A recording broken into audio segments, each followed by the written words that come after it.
Ratusan warga langsung menyerbu sebuah pangkalan gas yang baru dipasok Pertamina di Desa Belang Berandang, Johan Pahlawan, Aceh Barat. Tidak berlangsung lama, tabung gas LPG Melon yang baru saja dikirim Pertamina telah habis. Meski warga masih ada yang mengantri lama, namun itu bukan jaminan dapat membeli gas LPG 3 kg. Kelangkaan gas LPG tabung 3 kg ini telah terjadi sejak beberapa pekan terakhir. Sejumlah pangkalan gas di Melabuh Aceh Barat bahkan ada yang hanya buka 1 jam dalam sepekan karena tidak tersedianya gas LPG yang dijual. Warga menduga kelangkaan gas LPG Melon karena telah diborong sejumlah pengusaha untuk nantinya dijual dengan harga tinggi jelang Ramadan. Hal itu didasarkan dengan ditemukannya sejumlah gas LPG yang dijual di tingkat pengecer dengan harga sangat tinggi.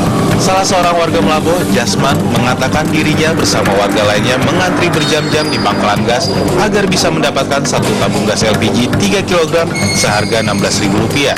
Pasalnya, jika dirinya membeli di pasaran, harga tabung melon itu melambung hingga Rp25.000 per tabungnya.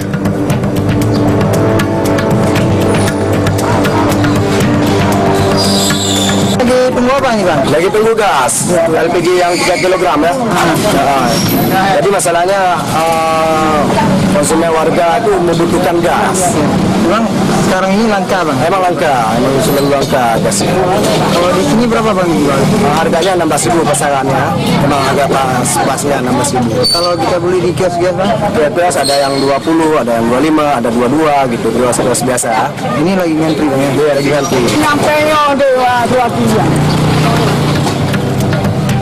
Warga berharap pemerintah segera mengantisipasi kelangkaan gas LPG Melon ini karena diperlukan untuk memasak berbagai kebutuhan menyambut bulan puasa.